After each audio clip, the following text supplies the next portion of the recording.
Buenos días, apreciados seguidores cibernautas. En el video pasado quedamos en mora con ustedes con la bibliografía de los antropólogos más influyentes. En esta ocasión, Israel es el que se va a dedicar a esa labor. Eso como primera parte. Y en segunda parte, Israel nos va a hablar sobre las diferencias entre religión, ciencia, política y filosofía. Tu turno, Israel. Bueno, estimados cibernautas, los antropólogos concernientes son James Fraser, La Llama Dorada, que también se encuentra en audiolibro en YouTube, Bronislaw Kasper-Malinowski, Magia, Ciencia y Religión. Este libro también se encuentra en audiolibro en YouTube. Crimen y costumbre en la sociedad. Crimen, costumbre y sexo y represión en la sociedad salvaje. También se encuentra en audiolibros. El otro autor es William Robertson Smith, Lecturas de la religión de los semitas. Otro autor, Emile Durkheim, El suicidio, dicotomía de lo sagrado y lo profano.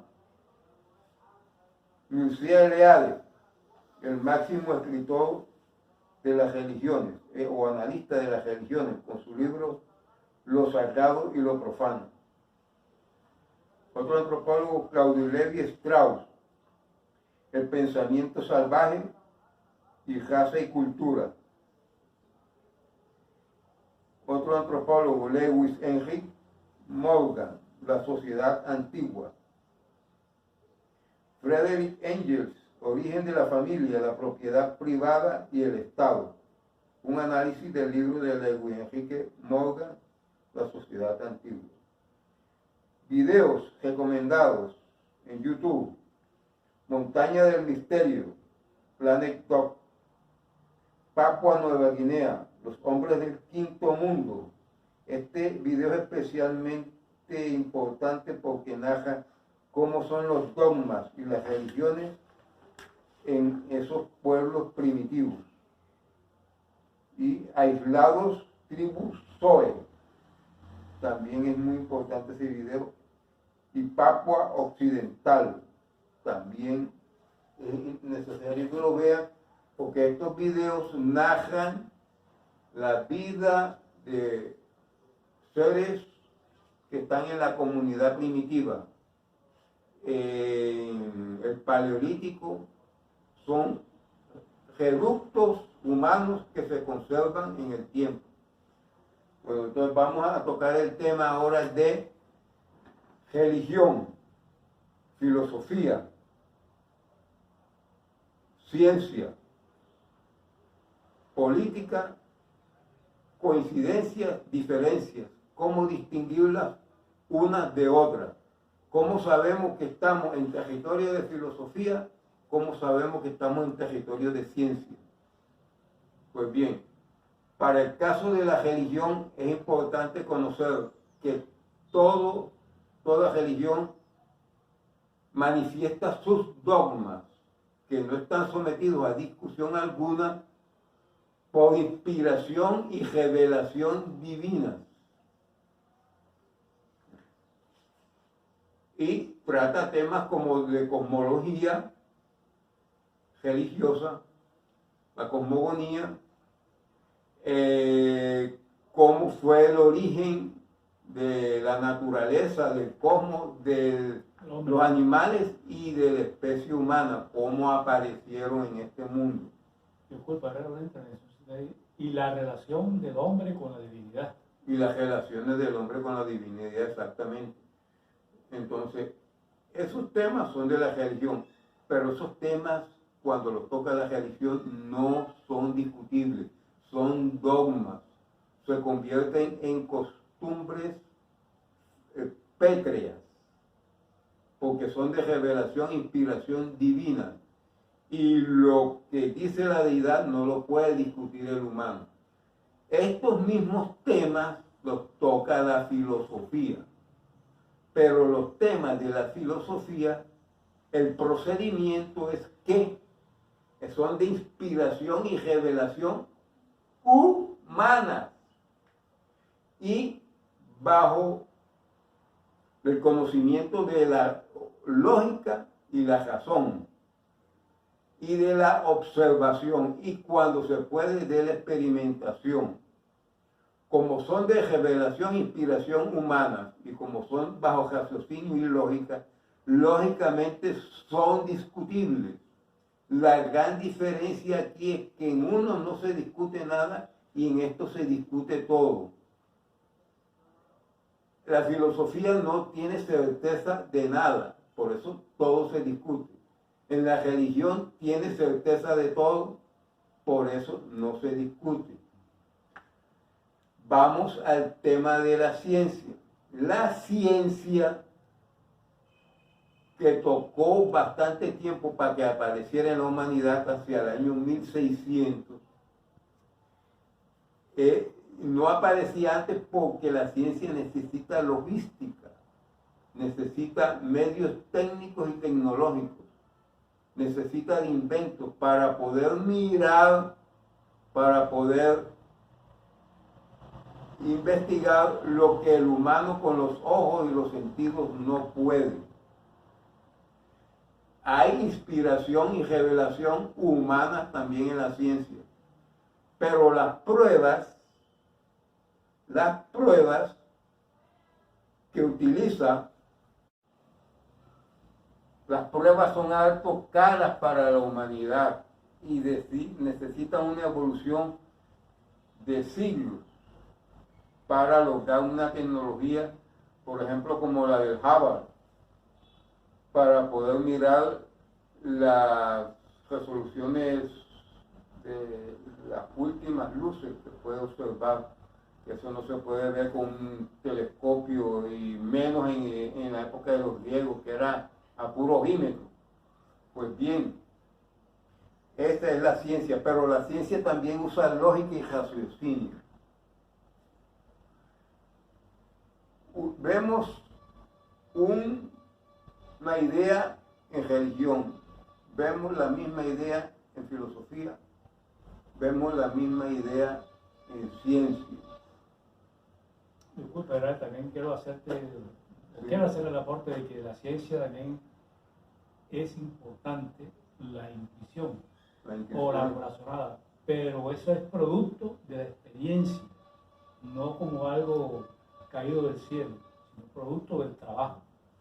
Exacto, por eso hablo de inspiración y revelación humana.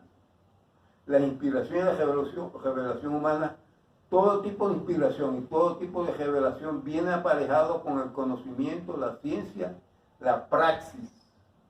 Si tú no tienes la praxis en un determinado oficio, no se te puede prender el bombillo sobre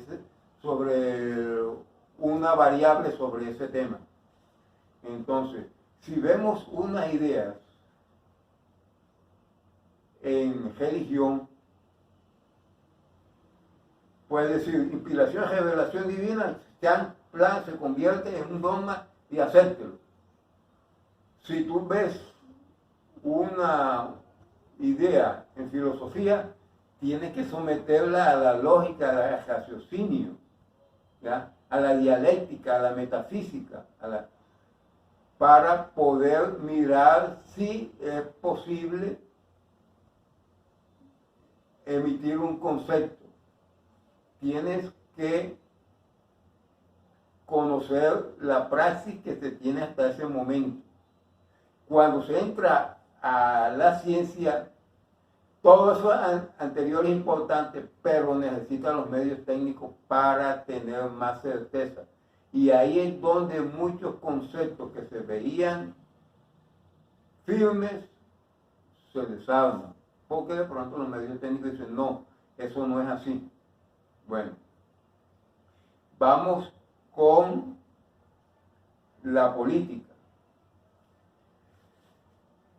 La política también es de inspiración y revelación humana, cuando es el gobierno de los pueblos. Pero cuando ese gobierno de los pueblos es de inspiración y revelación divina, es de tipo religioso, es el gobierno de los sacerdotes. es la teocracia, no admite ningún tipo de discusión. En política, como es de inspiración y revelación humana, admite la praxis, admite la lógica, admite la razón y admite la discusión. Puede formular tipos de gobierno con base en el entorno social humano, sea como tiranía, sea como democracia. Y hay que entender que toda democracia va aparejada con una dictadura, que es la ley. La ley es la expresión de la dictadura en la democracia, en la política democrática. Entonces, la persona que más revela la política como ciencia es Nicolás Maquiavelo, hacia el año 1600, cuando él escribe El Príncipe. Entre los gobiernos de los pueblos también está el arte de la milicia, porque el arte de la milicia está gobernando un pueblo armado, necesita ser más delicado. Y ese tema lo toca sobradamente Sun Tzu, que explica cómo deben ser las cosas en esa materia. Y sometida a discusión porque les está hablando un humano. Disculpa, aquí para hacerte un recordatorio de lo que me comentaste hace poco, que es muy interesante, Sí. sobre que la política utiliza religión, filosofía y ciencia. Claro. Haz el comentario. La política como gobierno, el arte de gobernar los pueblos, y el arte de la guerra como que también el arte de gobernar los pueblos armados y desarmados, utiliza ciencia, utiliza filosofía y utiliza también la religión, así como la religión hoy está utilizando la ciencia, como la religión desde San Agustín está utilizando la filosofía.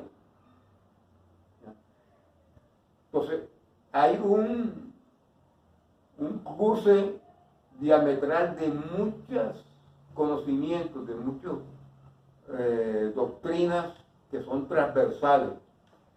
Por ejemplo, la política utiliza mucho las teorías económicas, porque las teorías económicas son las que iluminan la política. La política depende en alto grado de la economía. Sin economía no hay política sustentable. Y la economía utiliza en alto grado la ciencia. Por eso, cuando nosotros hablamos del naturocentrismo, acuérdense que en una época nosotros hablamos del naturocentrismo, del antropocentrismo y del iuscentrismo. Cuando hablamos del naturocentrismo, estamos hablando de las comunidades que llamaban primitivas antes, que aún todavía existen, donde no hay clases sociales, donde hay un gobierno social por los ancianos, y que se llama naturocentristas porque ellos consideran que la naturaleza es el supremo orden, lo que rige todo. O sea, las deidades tienen características de selva, de montaña, de piedra, de Pachamama. Ese es el naturocentrismo. Dentro de ese naturocentrismo está el animismo. El animismo es una corriente religiosa y es religiosa porque tiene dogmas. Si ven los videos que les propuse al comienzo, se darán cuenta de que para el hombre salvaje, porque es de la selva, esas ideas animistas no son discutibles. Es su dogma. Y hay que ver una cosa muy importante, que los dogmas que ellos tienen no son dogmas prestados. Los dogmas de nuestras religiones conocidas, ninguna de ellas tiene dogmas propios, son dogmas prestados a los sumerios, a los egipcios, que se han venido revalidando, pero son dogmas prestados. La religión católica no tiene dogmas cosmogónicos, proceden del judaísmo. Y el judaísmo, sus dogmas cosmogónicos, proceden de los egipcios y de los sumerios. Y ya los sumerios hablan de alma porque el hombre salvaje hablaba de alma. ¿Ya? Entonces hay que tener eso en cuenta. Sí son religiones, y son religiones porque no admiten discusión de ninguna clase. Es de inspiración y revelación divina. Por eso es que son religiones. Tienen trascendencia de cómo se vive después de la muerte, o si se vive o no se vive. Eso ya lo tenían el hombre del Paleolítico. Por eso es que son religiones. El naturalocentrismo es la divinización de la naturaleza. Pero el siguiente paso evolutivo, social, religioso del ser humano es hacia el antropocentrismo, donde la divinización es del ser humano, es la figura humana que se idealiza en un Dios antropocéntrico. Y el siguiente paso de la evolución de la religión es el iuscentrismo, que es la divinización de la ley,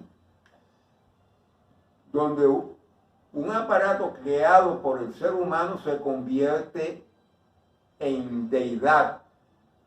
Por eso nuestras religiones se basan en libros sagrados, en las religiones del libro. Las religiones del libro son una muestra de iuscentrismo, o sea, se centra en la ley. Es para hacer un breve resumen. Tenemos que la religión no tiene ninguna prueba y está segura de todo. La filosofía no está seguro de nada, pero propone ideas que pueden ser rebatidas porque son de inspiración y revelación humana. La ciencia, que tiene todas las pruebas habidas y por haber desde el punto de vista científico y tecnológico, tampoco está segura de lo que afirma, porque cuando aparecen una nueva logística y unos nuevos medios de investigación, pueden echar por tierra lo que hasta el momento se decía. La política, a pesar de que no tiene ningún tipo de prueba, que las pruebas que le vienen de la ciencia, y los conceptos que le vienen de la filosofía o de la economía, aunque no está seguro de eso, ejecuta la ley con la certeza de una dictadura. Esa es la política. Entonces, ahí vemos la diferencia entre política, ciencia, filosofía y religión. Cuando una cosa es una cosa y cuando otra cosa es otra cosa. Está mal decir que la filosofía de la empresa es tal cosa. No, las empresas tienen contratos y reglamentos. No se puede tomar la palabra filosofía como una muletilla. Y tiene que decirse, el reglamento de la empresa es tal, o el contrato es tal, pero no se puede decir la política de la empresa. porque la política es macroeconomía y es gobierno de los pueblos. Hasta ahí se los dejo. Apreciados cibernautas, hemos llegado al final de este video. Para el próximo tocaremos el tema sobre Satal Huyuk, un enclave arqueológico importante para la comprensión de la sociedad de hace unos 7000 años antes de la era común. Buena suerte y felicidades.